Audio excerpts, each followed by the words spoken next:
So for those of you who don't know, this call is primarily oriented around Texas with the FAST, F-A-S-T, users group for the Houston area, and who have done work in public information and done quite a bit as a users group. But anybody on the call, feel free to ask questions at any time. It's a nice small turnout, so we can feel free to talk. Folks got the message about muting phones. That sounds pretty good in the background now. Let me skip this one because everybody can ask questions. You don't need to use the webinar tool to get a question to us. So we're going to talk about what's in the next coordinator's manual. We are drafting it. It's almost done, but it does have to go to FEMA and then to the Office of Management and Budget. It'll go to FEMA next week. The new director of the Federal Insurance and Mitigation Administration in FEMA is going to get a briefing on it next week, and so he will have the book with him. We are hoping soon after that we can post the whole detailed book online and people can look at it. It'll have the word draft all over it because it still needs an approval by the Office of Management and Budget. We're not sure how long that will take. They can take 6 months. We are telling folks we're looking at a July 1 start date for the manual being into effect, and we just can't tell if that'll come through or not. A couple of points, though. One is for any individual community, if you get a cycle visit before July 1 or before the manual takes effect, you will be cycled and reviewed under the current 2007 manual. So nothing is going to impact your community until you get your cycle visit. In the Texas case, that's by Janine. In other areas, that's your ISO specialist.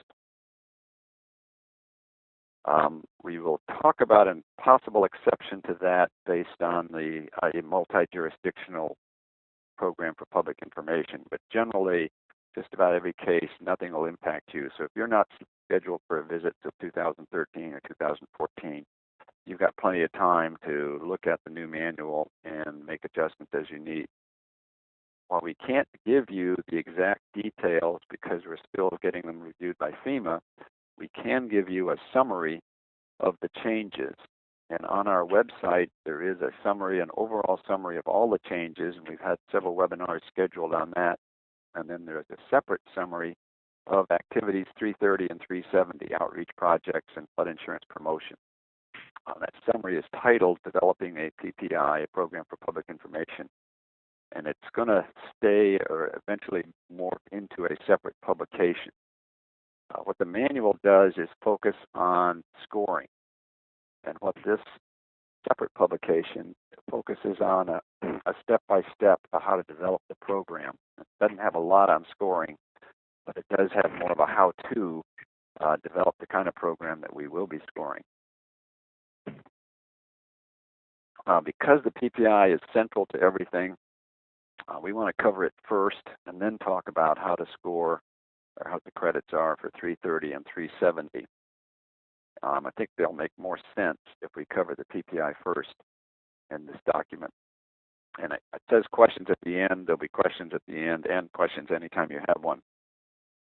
I would like to underline a note that everything I talk about is voluntary. You do not have to do a PPI. You don't have to get credits under any of these activities. It's all voluntary for which credits you want to pick and choose and do. Obviously, if you're already getting credit under 330, you're concerned about what they'll be like in the future. But even then, you can get credits without doing the PPI. It is an optional thing. But I know it's of a high level of interest for the users group. The reason we're doing new manuals and changes is because outreach projects and public information credits have always been controversial in the CRS. People have asked us from day one, what are we getting back? We are giving communities an insurance rate break, but what are we getting back? We know when we've got a buyout, we know what we're getting there. We know when the community requires freeboard, we know what's happening, but exactly what happens when you do outreach. The current credits are based on research from the 1980s, and we have obviously had research and lots of studies since then, so we are updating the current credits. But in particular, this activity was evaluated under a separate contract for FEMA by Ogilvy Public Relations, which is a PR group, knows advertising, and is also the people that run the Flood Smart program. So they did an evaluation of the whole program of the Activity 330, and they had focus groups and interviews with local officials, and talked to residents in the floodplain in communities that were doing projects, and came out with this report, which is available on our website. And their recommendations are probably things you've already said to us in the past. The national criteria don't really allow you as a community to develop things you think would be more effective locally. They don't let you change your program from year to year. So Ogilvy came out with lots of recommendations, and we also took a look at other research that has been happening. In particular, a professor named Dennis Milletti, some of you may have met out of the University of Colorado, has done a series of studies on what makes for effective outreach and public information. He gave a great talk at the ASFPM conference, and his talk focused on the fact that you don't just want to tell people something, you want people to do something. You want to change behavior. And so therefore you should be designing programs not just to pass out information, but to get results. And his talk and all the good ideas he has to how to do this is available on the ASFPM website under the 2010 conference. So if you've got the paper in front of you, to save you a lot of reading, at the bottom of page 2 is a summary of the key findings from a variety of research projects and the Ogilvy report. And they stress that you really want to think about changing behavior. You don't want to just say, hey, you're in a floodplain. You want to say, hey, you're in a floodplain and you ought to be buying insurance or doing something to your building to reduce its exposure to damage. Good public information programs work. They do bring behavior change. And in fact, that was the conclusion back in the 1980s, and the program that was designed in the CRS credits were based on the fact that these were good. We are continuing to give points for stuff based on that. It's just not as many points because we've learned more lessons since then. While we continue to give points, we do think that the points and the credits are based on national criteria, what works typically in a national situation, but they don't allow for a lot of flexibility for communities to convey different messages and to use different techniques. You need to really think about the message and repeat it. The more times, the better, and from more different sources. Message just coming from your city government once a year is nowhere near as effective as the same message coming out 10 times during the year from 5 or 10 different organizations.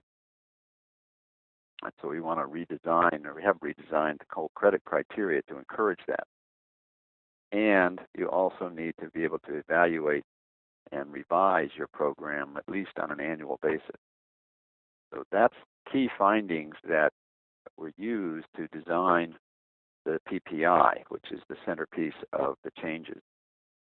The PPI is only one of 4 elements in Activity 330. It does follow a step-by-step process. When we say we want to give you more flexibility, we want you to decide what works best in your community, the only way we know you didn't just say, well, we're going to do whatever's cheap or whatever's quick, or we're going to keep doing what we've been doing. We need to know that you went through a thought process that looked at what do you need, what are the key messages in your situation, and who's doing what, and you come up with your own locally designed program. We need to know how you designed your program, that you followed a good process before we can say, okay, we'll give you credit for whatever you want to do. There is a new activity in the next manual, Activity 370 for flood insurance promotion. And it also gives you credit for a committee that follows very similar steps. And what I want to talk about and what the paper talks about is simply one committee, one process that folds in what's required for credit for both of these activities. And so you only have to do the job once and you'll get more points and do more things. And when I say that, in some communities, we have seen their floodplain management or hazard mitigation planning committee that gets credit in activity 510 for planning. We've seen communities in those plans come up with a public information program, and you could use the same committee for all three activities if you want, and we actually encourage that. But for right now, we're just going to focus on 330 and 370. So let's talk about the step-by-step process. Let me reiterate, this is voluntary. You can get credits without this. Not as much credit. We don't think it'll be as good, but you can do that. So step-by-step process. First step we found is probably the most controversial one. You need to have a committee. You can't design the projects you want to do by one person sitting in a closet saying, I know what's good for my community. You need a committee. The committee has to have some minimum standards for its membership. It has to have at least 5 people on the committee. So we've got a variety of perspectives. One of those people needs to know about flooding, and one of those people needs to know about public information programs. So typically, the CRS coordinator or the floodplain manager would be on the committee, and somebody from a public information office, if you have one. If you don't have a public information person, somebody designated, then you don't have one. But if you do have somebody, even if it's a part-time assignment, it would really be beneficial when you're talking about developing a program for public information to have somebody whose job in your community is to coordinate public information. So here's where we get to the controversial part. At least half of the members of the committee need to be stakeholders. Stakeholders is kind of like a buzzword these days. We're using it to mean residents, Chamber of Commerce, businesses, Red Cross, even other government people who are not your own community employees. Anybody who doesn't work for your community, who's not an elected official for your community, is a stakeholder. We want to involve these people for 2 reasons. One is they are generally the recipients, your targets for your public information activities. It's the residents you want to buy insurance to protect themselves. It's the businesses you want to be ready for flooding. But also, these groups have their own public information programs and can be deliverers of your message. And remember, we said it's really good to have the message disseminated by a variety of sources. So they can not only tell you what they want to know as a recipient, but what they can do to help you. So it's really important to get the community outside the local government box to think about what's going to be effective, and that's where you really want these people involved. So at least half of the membership of the committee would be stakeholders. I did a PowerPoint or webinar earlier this week with the users group for Palm Beach County, Florida. They had been getting credit as a users group for the strategy credit that's currently in the manual. And the strategy doesn't call for this big a committee or these many stakeholders, and they've been concerned.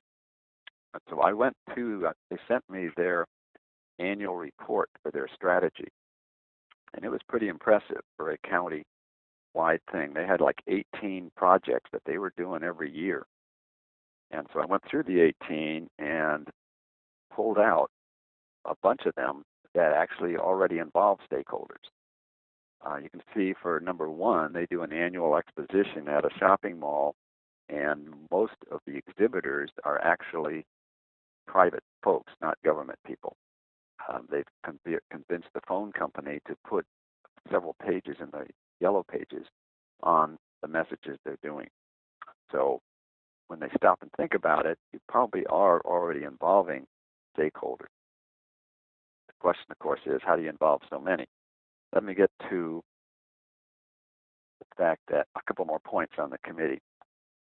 If you want 370 credit for promoting flood insurance, your committee needs to have a local insurance agent or somebody from the insurance industry and a lender.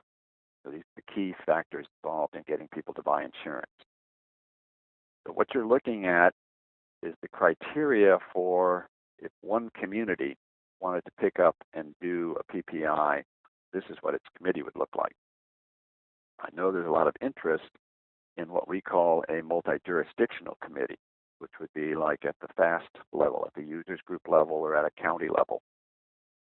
And we encourage a bigger approach than just every city in Harris County doing their own little PPI, because then if they do it right, every city is going to be calling the Houston newspaper and 2 or 3 Houston television stations and radio stations and finding out what they're doing. And they also could come up with messages that aren't all the same, that aren't coordinated or maybe even contradictory. So we think there's a lot to be gained by doing it on the larger area. Be more efficient, probably more effective because there's more people involved. But the big drawback is when you do that, what happens to each individual community that needs to get CRS credit and needs to have a program that reflects their needs. If you ended up with a multi-jurisdictional committee and Houston and Harris County being the big guys end up dictating what it should be, and the little towns in the county may not have come to every meeting, may not have been involved. Is that a good program? So we want to encourage this, but we've got criteria to build in a safeguard to make sure individual communities aren't lost in the big picture. So if you do a multi-jurisdictional committee, each community would need to send at least 2 people, and at least half of those people would be stakeholders. They could all be stakeholders. If you got a small town that really doesn't have many employees, you could send a local insurance agent, a local floodplain resident, or however. It doesn't have to be government people, but at least 2 people, at least half stakeholders, and at least half of whoever they send needs to attend every meeting. At the big scale, though, you would not need the floodplain manager and the PIO from every community. Your committee only would need, at a minimum, 1 floodplain manager, 1 PIO, public information officer, 1 insurance person. So different communities could send different folks. You probably surely have a public information officer at the Houston, at the county level, so you have their expertise attending. Probably more than 1 floodplain manager, but it wouldn't be hard to fill that criteria there with more than 1 community participating. Let me also talk about how does a committee work. A committee is used in the book as the focal point. This is where it happens. But as anybody who's worked with a committee knows, the committee members probably don't do anywhere near the amount of work some staff people do. So if you had an individual community committee or a multi-jurisdictional committee, in both cases, most likely there's a small number of staff members who are going to do most of the work, most of the steps we're going to talk about, and bring drafts to a committee meeting. Committee meets for a couple of hours and goes through things, gives feedback to the staff goes back and revises it. So that's an important thing to keep in mind when you start looking for who is going to be a stakeholder on your committee. You don't want to go tell people, would you like to join a committee that's going to meet every week for 10 weeks and you're going to be working 6 hours a day on our project? You're going to be telling folks, would you like to come to a group that's going to meet once a month for 3 or 4 months? And you'll be given stuff to come to the meeting, give us feedback. But as far as your workload is concerned, that you'll be asked to react to things as opposed to being in charge of going out and drafting stuff. So I think that'll help get better participation and get people to come, and also to not scare them with lots of meetings, because I don't think you need lots of meetings if the staff does their homework. So I talked a lot about the first step, which is the committee. And let me take a break and see if there's questions, because usually this is when we get them about how the committee works and who can be on them. Any questions from anybody?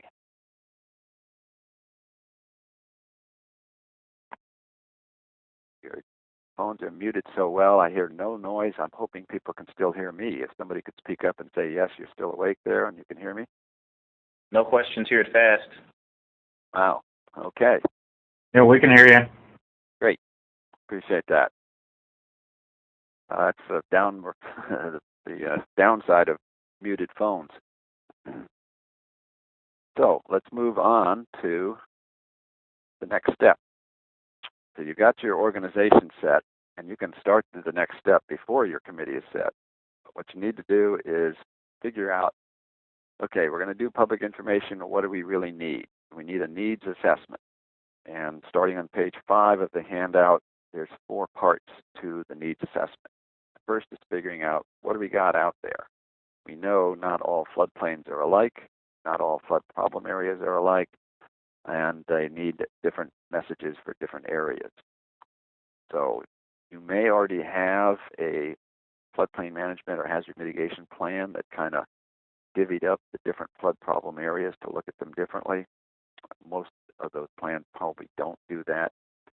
If you want to know how to do this, we now have on our website a self-assessment, which will be part of the program in the future.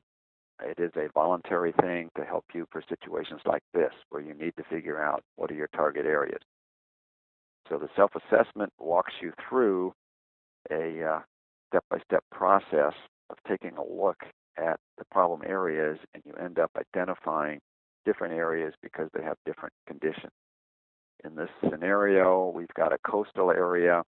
We have a V zone and a coastal A zone along the coast. At the A zone and inland, there is a shaded X zone or a non-shaded X zone, and that area may be flood prone, say, from a Category 5 hurricane or a tsunami. You have farther inland repetitive loss areas. You have a riverine floodplain and maybe a riverine floodplain with a levee protecting part of it. So you've got different situations for different flood hazards. And the idea in the self-assessment is to sit down and kind of draw lines on a map to look at your community for a variety of reasons. One of them is, okay, we got this flood problem, and do we do anything about it? Is it mapped as a flood problem? Should we be regulating it even though it shows up as an X zone? Those are the kinds of things the self-assessment will walk you through. I know some of you have tried the self-assessment. We had a beta version up last summer, and it has been substantially revised quite a bit because of the kind of comments we got back. We appreciate those of you who gave us those comments. It's now much more oriented toward having you analyze your situation and making notes about what do you want to do for these different areas. Next step is if you want to do the credit for 370, you also need to assess the insurance coverage. If you are repetitive loss communities, and 2/3 of the CRS communities are repetitive loss communities, every year you'll get a CD from ISO, and that CD has your repetitive loss data on it. You may not have noticed there's 2 other files in that CD. One of them is an Excel file with all historical flood insurance claims in your community, not just the repetitive ones. And the other Excel file is all policies enforced in your community. So you already have, if you can find the CD, a list of every policy in your community. You would need to plot those policies. You need to take a look at where are they. Most likely you will find out some obvious things, that the largest concentration of policies are on the coast. They're in the A zones. You go farther inland, there's not as many policies. You have repetitive loss areas. Maybe there's another concentration of policies. Your riverine areas, there may be no policies in areas protected by levees because people think they're completely safe. So whatever you find is the idea behind plotting them. Now, I know Harris County probably has, 50,000 policies. You're not going to look up every single address but you can use techniques, GIS techniques that will help you plot them. If you know that you've got 300 policies on a certain series of streets with certain numbers, you can identify that there's 300 policies in the area as opposed to plotting every single one of them to see where every house is. So you can use some shortcut methods for big communities, but you still need to look at the patterns. What do we got out there? So once you plot them, you need to also look at what do we got for level of coverage. You will have a new requirement you're probably aware of, and that is we need to know how many buildings do you have in your floodplain. And the self-assessment asks you the same question and would encourage you to find out just how many buildings in each of these target areas. So if you've got 4,000 buildings in the coastal floodplain and 3,500 policies in that area, that's good to know. You've got 20,000 buildings inland and 1,000 policies. That tells you the level of coverage is a lot lower. So how many buildings are insured? Do they have contents coverage? The only reason most people buy insurance is because the bank told them to, and the bank is only concerned about insuring the building. So an awful lot of people with insurance do not have contents coverage. And do they have enough coverage? Again, if you have a neighborhood that's 40, 50, 60, 70 years old, people have bought houses, gotten mortgages, and been paying them for 20 years. They now own $50,000 left on their mortgage. They may only have $50,000 of insurance coverage on a $200,000 building. So obviously you won't do that on a building-by-building basis, but at a target area basis, take a look at what's the level of coverage. And obviously you will also find errors in the policies. If you use GIS plotting, you'll probably end up with some policies in the Gulf of Mexico or in Dallas or somewhere. So if you find those errors, we'd like you to report them to Janine, to your ISO specialist, so that the database can get corrected. So that's step 2.2, getting your insurance coverage. And then take a look at your target audiences. So you look at areas. Now we want you to look at people, because those are the folks that are going to get the public information. So a target audience is the residents, organizations like Chamber of Commerce, employers. It could be people in this particular area. It could be repetitive loss property, or it could be some other group. We have an example in the paper, for example, of contractors. You really want to reach out to contractors because they're the people who motivate to go out and sell retrofitting projects, elevation projects. Like contractors to know about the permit requirements, to know about grants. So you pick contractors as a target audience. You decide who your target audiences are. And then who else is doing things to reach out to your target audiences? What other things are going on? That's where your public information officer can be very helpful. At least that person ought to know what other departments in your community are putting out messages. Examples would be your environmental protection department, whoever's in charge, public health, whoever's in charge of NPDS and water quality. They're probably doing quite a bit of outreach and public information activities for people who happen to be in the floodplain because they're near the water. Your emergency manager, what are they doing? People who do drainage maintenance, they have their own outreach projects. And then, of course, get outside the government box. Think in terms of the newspapers. You have an annual hurricane preparedness supplement to your newspaper. You have the TV weatherman who does something once a year about disaster preparedness. Do your utility companies put in things? So you have to do some homework here. And this is where having a multi-jurisdictional committee can save you a lot of work. You can divvy up the workload to different staff members who are in the users group to collect information for everybody. So that's your assessment. You've got what goes out there, what's out there, and who you need to reach. So you need to next look at messages. before I get into that, let me open it up for questions again. Hoping you're ready to, not waiting for me to take a break. You'd ask a question whenever you can. Okay, somebody didn't get the handout. I think there's probably somebody I sent it to. The handout is actually available on the website. Let me just take a quick change here. Somebody sent in an email request. So let's look here. If you go to the website under activity information, public information activities,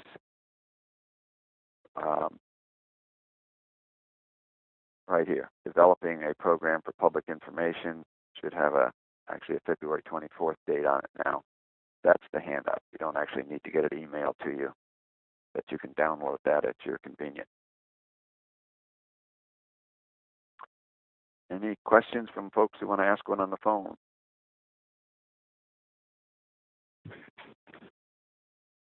No questions from FAST. Wow.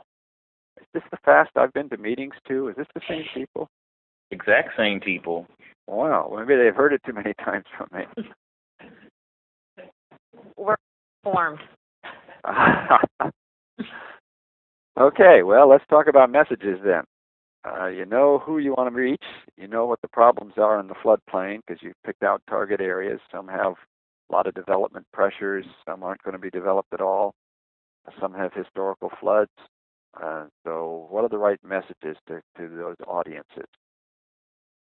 Well, a message is different from what we've been crediting in the past.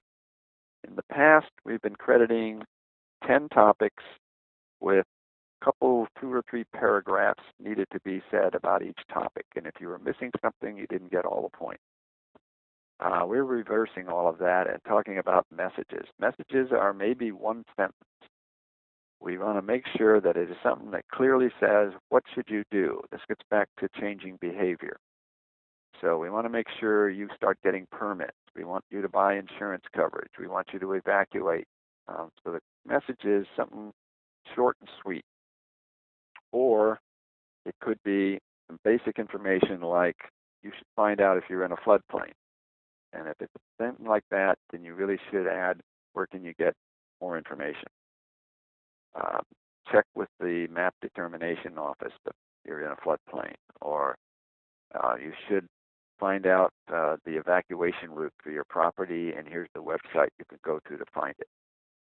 So instead of writing 2 or 3 paragraphs, you should focus on a sentence or so on a message. Now, there's some example messages on page 9 in the paper, and those are just examples. There's no way to tell you this is what you have to say or what you have to do.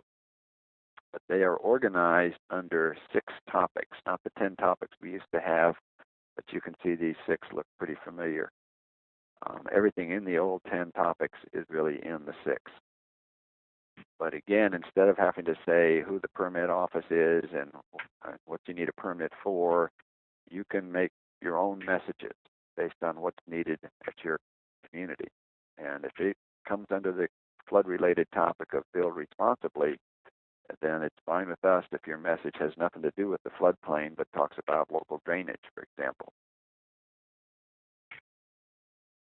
So you're free to pick and choose messages with, of course, one prerequisite, and that is if you want CRS credit, you got to have at least one project that talks about insurance. CRS is an insurance program, and we would like you to join in the national effort to encourage people to buy insurance or to get contents coverage, make sure they know there's a 30-day waiting period. Again, you pick the message. If it's insurance related, then we can credit it.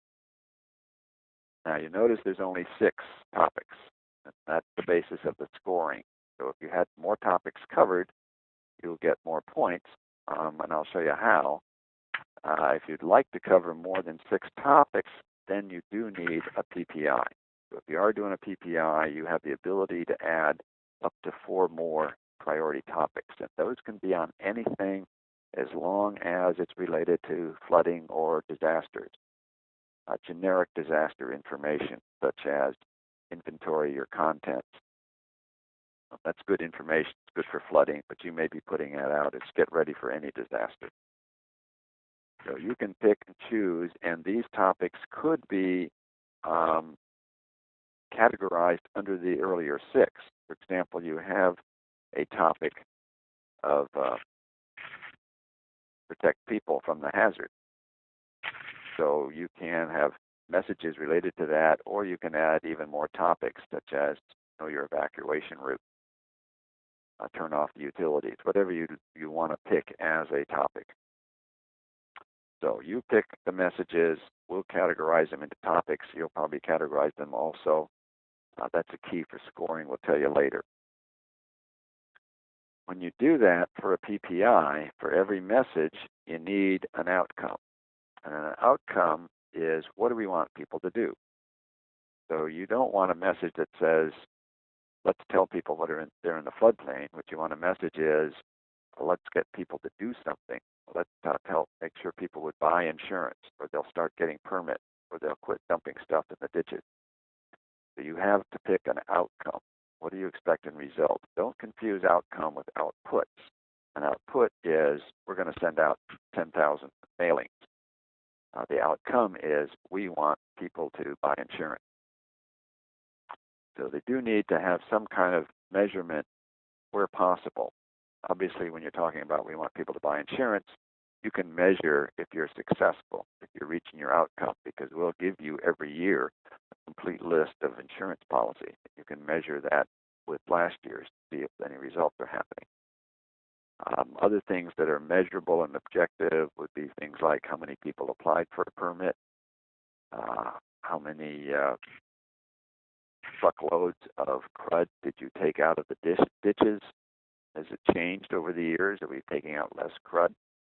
But there's going to be messages that outcomes are going to be kind of mushy.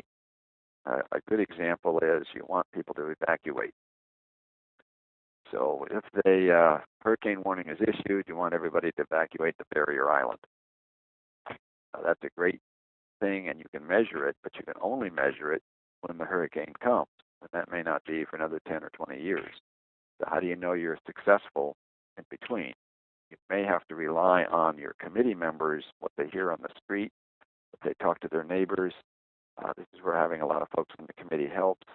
But are they giving you any feedback that anybody is hearing this message or anything they're thinking about evacuating, or talk to people and never heard anybody before mention that they have a rendezvous point for their family if they have to evacuate?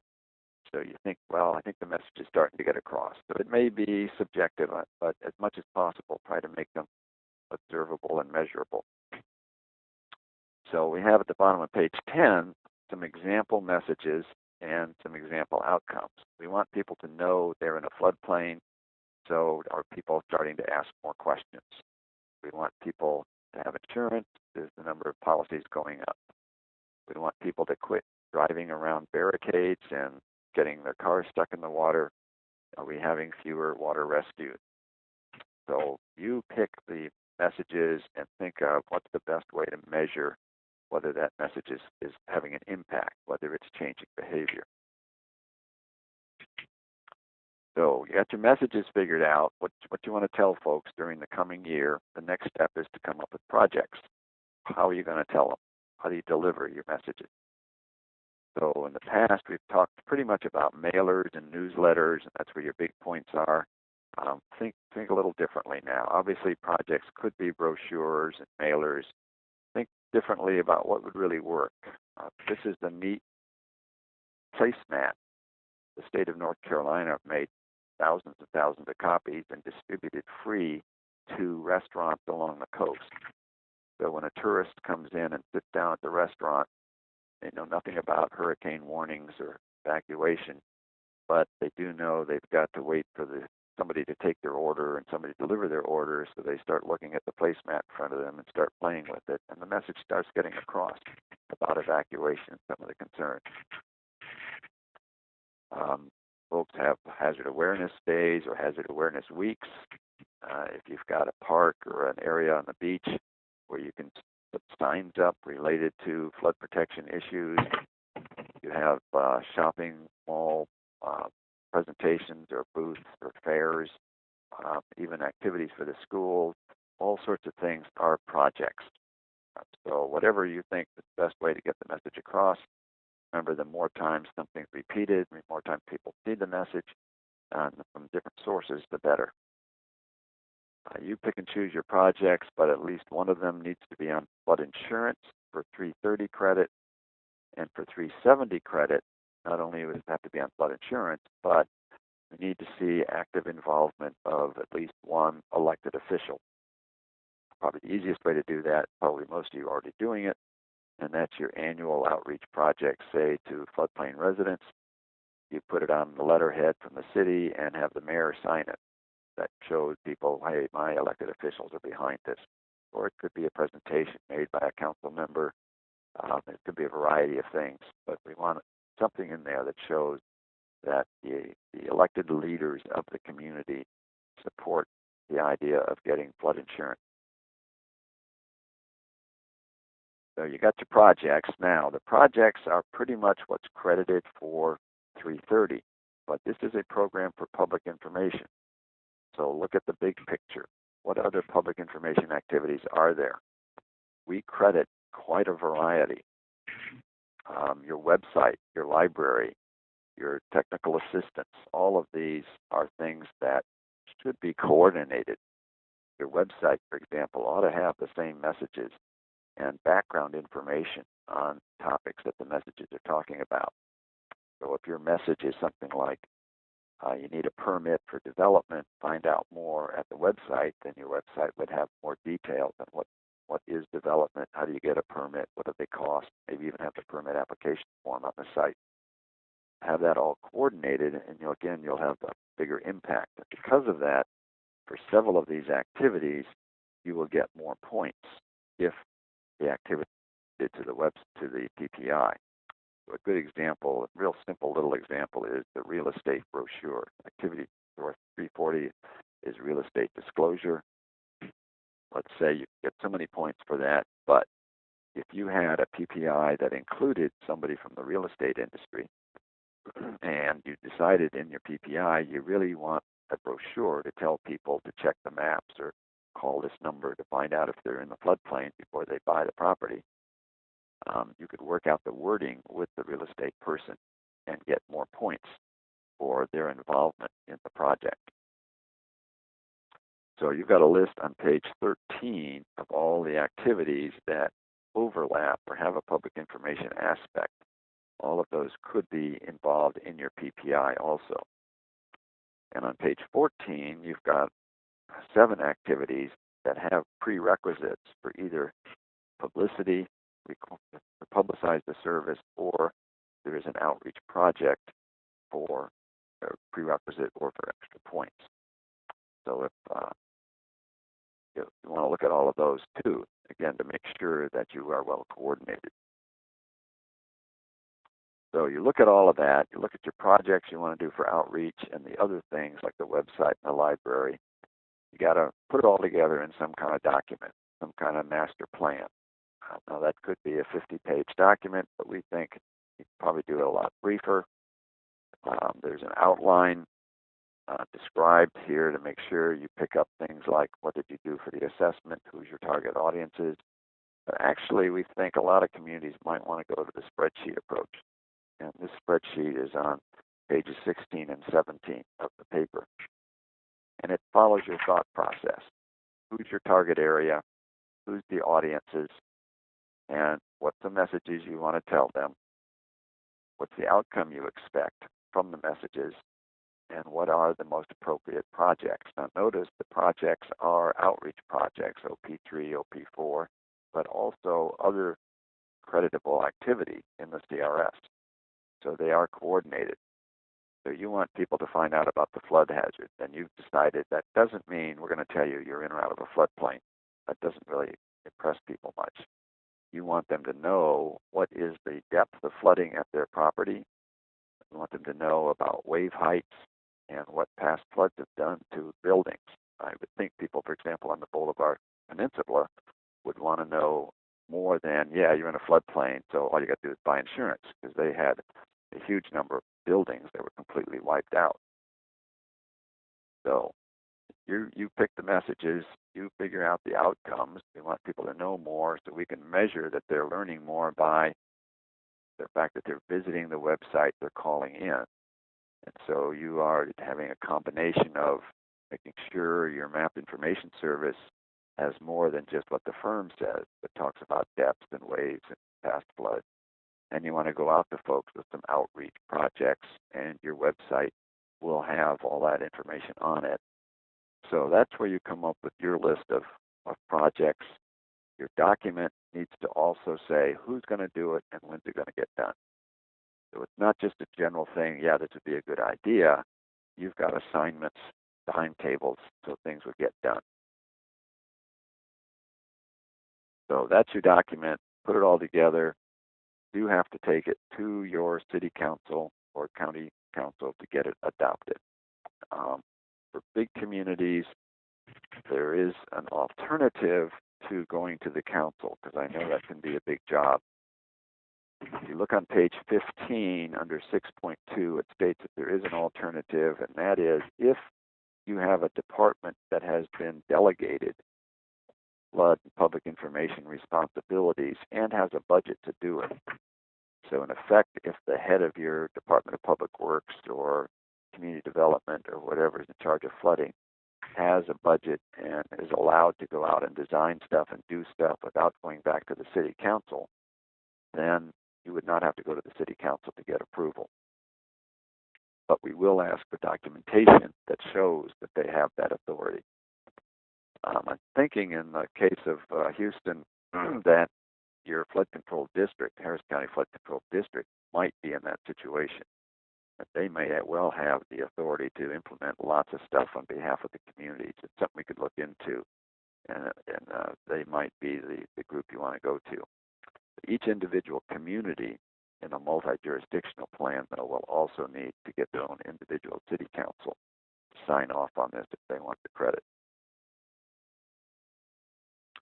So you got your document, you get your CRS points for it, but obviously you have to do the projects. You have to implement stuff, and that's step 7. So you need to implement the projects. They'll get scored appropriately, but every year you need to take a look at how you're doing. Take a look at the outcomes. Every year the committee is going to have to meet at least once and look at what did we actually implement. How many of these projects did happen? Did something fall through? Did it get done late or whatever? And are we getting any closer to these outcomes? Did we see an increase in policy? Did we have more website hits? And then you say, okay, we did, that's working great, let's keep doing it, or no, we are missing something, nobody did anything, let's rewrite the project, let's change the assignment. I've heard on the street that the mailings that went out to people, nobody opened it up because they thought it was part of the election campaign and people are tired of hearing about the election, whatever. You need to somehow kick around at the committee. Did we meet our outcomes? What needs to be changed? So your annual evaluation would have identified changes. You'd have a report that would also go to your city council. They don't have to vote on it. It's just presented to them, and it also comes to us as part of your annual recertification. So that's the PPI. Any questions so far on how that's put together before we get into scoring? I have a question. Shoot. If you're doing like a multi-jurisdictional committee, then, okay, if you said one of your messages you were going to put on a website, then I can see how every community is on the website. But I mean, what about messages that affect some communities in the committee and not others? I'm glad you mentioned that. We have it in the fine print in the paper. I don't remember where it is, that each community, each project needs to identify which communities it impacts. You will have projects for beachfront properties, and you'll have projects for drainage properties well inland. And so you need probably another column or two in that spreadsheet that lists which communities are going to benefit from it. And that would definitely help when you go to the individual city council, they would know which ones that they impact. Okay, and for some, that makes sense. And for something like know your flood hazard, I mean, if Galveston County is getting new maps and they send letters to the people who are being brought in the floodplain, that would count as a message, right? Yeah. Okay. Yeah, and in fact, we really want folks to think and coordinate with RiskMap and FloodSmart, especially FloodSmart for 370. So these are two FEMA programs. We'll have information out about them that have their own outreach programs. FloodSmart is funding public service announcements and advertises and commercials and things like that in various areas, and I'm sure Houston, being one of the top insurance coverage areas, has some activities directed at it. And then when your new maps come out, there's public meetings and all sorts of publicity about the maps. And that's what we're after, so that your annual meeting can say, hey, for the last 3 years, we've been talking about such and such, but next year, we've got a big thing happening. There's a new map, and it's going to have twice as many people in the floodplain, and we should really focus our efforts on that. This ability to change, to do your annual evaluation, is something we want to see so that you can take advantage of those opportunities. Any other questions?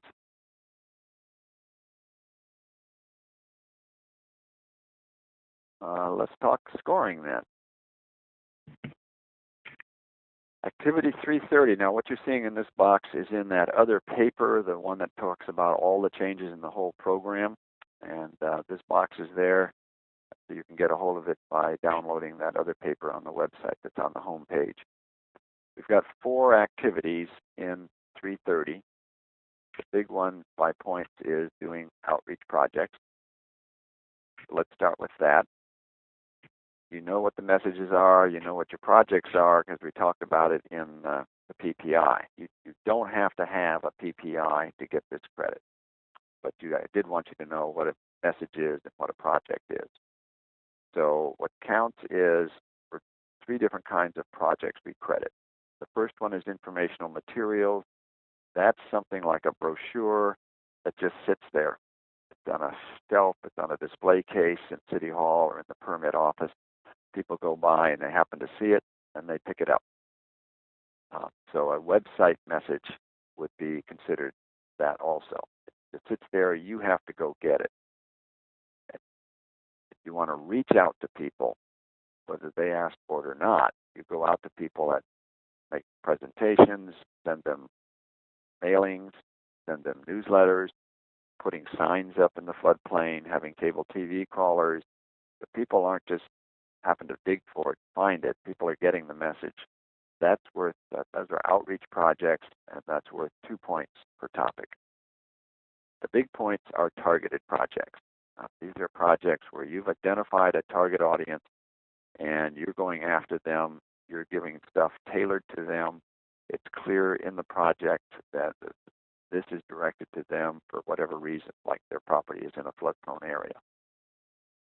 So targeted projects are the most effective and get the most points per topic.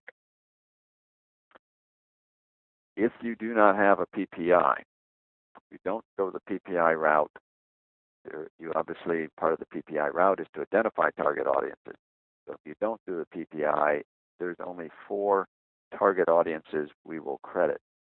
And that's people in the floodplain, people in repetitive loss areas, and people in areas protected by levees, and people in areas that would be flooded if the dam failed. I'm not sure if the last 2, how many instances there are of that in the Harris County, Galveston area, but certainly for the first 2. So a lot of communities are already doing an OPF, an outreach project to floodplain residents. Keep doing that. That gets the credit. That's one of the higher credited items. You probably will not get as many points as you are right now for that. And that gets back to the total scoring picture, which is to encourage you to do some new things. The old ways aren't as good according to the research. And we'll talk about how you get more points. So if you do a PPI, though, you can get to all these other targeted audiences. I mentioned contractors, people in one neighborhood as opposed to others. You are a coastal community and you got a beach and lots of condos and hotels along the beach where you don't have full-time residents. You may want to make them a target audience, and a different target audience is the full-time resident. So you can pick and choose because you went through the process and the meetings and talked with everybody about who are the most appropriate target audiences. Your score for an outreach project is a multiplier. How many points per message or topic? And as you saw that earlier slide, 1 point for some kind, 2 points for others, and 6 points for the targeted one. How many topics in that project? So a brochure on flood insurance is only covering insurance. That's only one topic. It gets 1 point, and it's only one topic. How many times is it delivered? How many times do you get that message out? The brochure sits there. We count that as once a year. But maybe you go out and do lots of presentations. Maybe you meet with groups more than once a year. Maybe a lot of communities send out an outreach project to the floodplain and an outreach project to the community 6 months apart. That would count as 2. So your score is a multiplier. Take these 3 columns, multiply them across. So if all you do is have a brochure on one topic and it sits there, that's going to end up 1 times 1 times 1, or worth 1 point. If you get out there and reach out to folks, that's worth more. If you cover more topics, that's worth more. If you repeat it, that's worth more. And you multiply those across, and you can see that's where some bigger points are coming into play. So that's how it's scored. This is scenarios of 7 not that big a deal projects that communities could do, and it happened to total at 91 points. It's a kind of a coincidence that currently the average score for the country for Activity 330 is about 90 points. So this would get what is about an average job, even though if you're doing a mailing to everybody in the floodplain right now, you'd probably get at least twice as many points. But getting the message out through different ways and repeating it gets you more credit to make up for the loss of this particular single project we targeted in the past, because the one project by itself is simply not as effective as getting the message out lots of ways through different sources. The next element, I should note that outreach projects, when we just talked about, these are things you do every year, whether you have a PPI or not. And this score is without the PPI. So you do these every year. But when people really care about flooding is when it floods. Are you ready for the next flood? Do you have a public information program in your back pocket? So when it floods, you're good to go. If you do, we want to give you credit for that. And that's called FRP, Flood Response Preparation. So you think about what are the messages you want to put out during the next flood, during and after the next flood. Some of them probably are gimmies like evacuate, go to a shelter, but you also think about mitigation. Think about get a permit before you rebuild. We're going to check you for substantial damage. We're going to help you get an ICC payment on your insurance policy. There's mitigation grants available. You think about the messages. You develop what are the best projects for conveying those messages. And then you draft them. You draft it, but you don't disseminate it. Obviously, you're not going to disseminate it until the flood comes. So what do you do until the flood comes? You take a look at it every year and make sure it's still current. Does it have the right phone numbers for the office they're supposed to call for getting a permit?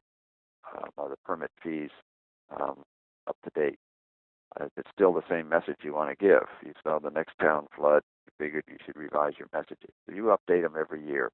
You're going to get credit every year for having these and for updating them. The only way you lose the credit is if you don't update them, or when the flood comes, you don't use them.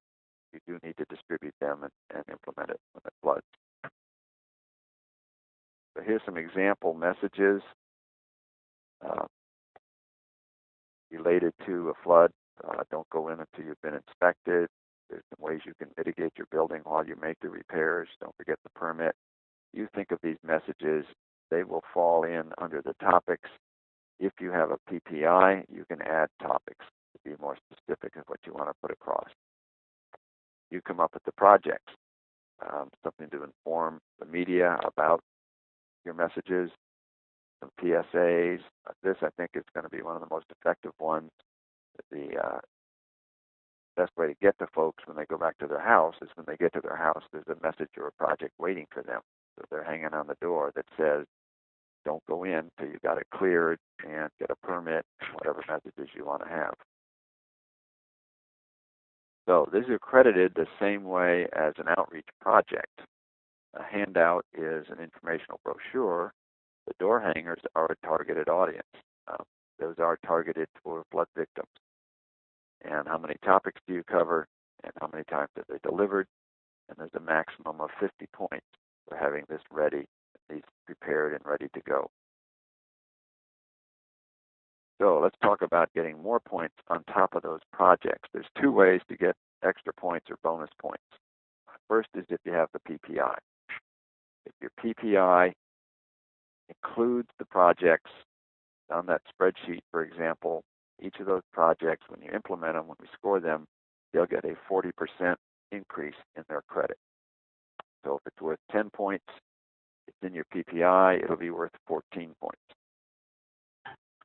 The other way to get bonus points is if they are implemented or delivered by a stakeholder. And remember, a stakeholder is anybody besides your city or county government. So if it's done by the utility people, if it's done by the Red Cross, done by insurance, done by a nonprofit organization, if it's done by FEMA, all of these are stakeholders. They are not your community. What counts is when the person receives the message or receives the project, it's pretty clear that whoever is promoting this or saying this is not the community. You could even, as a community, draft the message, draft the project, and let's say give it to your insurance agent, and your insurance agent stamp their names and their agency's names on it. So it looks like an insurance agency brochure, but that would get the credit. People are seeing that the message is coming from different sources. And that would give you a 30% increase in the credit for the project. So you have an option of up to 70% increase in points. Make sure your PPI document includes who the stakeholders are who are going to be doing the projects or delivering the project or who are involved in delivery. And the scoring is you take your original score for the project and you multiply it by the 40% and the 30% bonus to get the new score. Now, once you get into PPI, it's more than just this. Remember, the PPI allows you to put in more topics. So maybe your presentations are going to cover more topics, which will give you more points. And it also allows you to designate target audiences. So you were just meeting with the home builders that are not a target audience, but if you specify them as a target audience in the PPI, then you get more points per message and higher scores. So you get higher scores for the projects and then the bonus points, and you've doubled your credit from 91 to 193 points because of this scenario here. You can see how thinking it through the PPI has a lot of advantages. Not only do you get more points, but it gives you a more flexible way to deal with your projects every year. Of course, you have a price to pay for that, and that is having the committee, getting the stakeholders, doing the background assessment, and having the meetings. Let me talk about 370. And I said earlier, it follows the same steps as a PPI.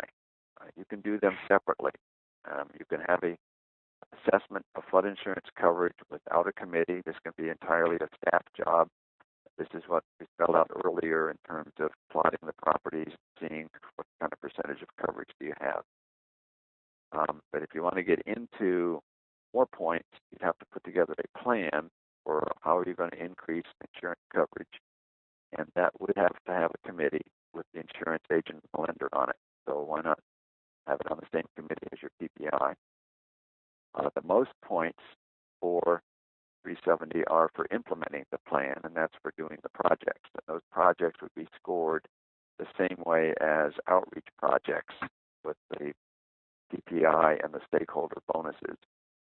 So all of this really is part and parcel of a good PPI, it's just that you're going to get more points under 370 on top of the PPI point. There's a whole separate, oh yeah, don't forget you have to have a project with the elected official. There's a whole separate credit, and that's for technical assistance. This is where you would have somebody available for people who have questions about flood insurance, somebody who knows enough about insurance to probably price out a premium for a policy, for example. Who would that person be? That's your option to pick. This is where the users group can come in handy if you have somebody who could cover the whole area for a couple of people. It does not have to be a city employee. It could even be an insurance agent, although you may be concerned about favoring one agent over another, or maybe there's an association of insurance agencies in the area and they could do it as an association service. That's your call, but it's modeled on Activity 360, which is flood protection assistance, where you get points for talking to people one-on-one about how to protect their property. Here you talk to people one-on-one about flood insurance. Like 360, it would need to be publicized, and you need to keep a record, like a log, of who you helped. So those are the activities. We want you to know that the developing the PPI paper, the 15-page paper, is in the activity information page of the website.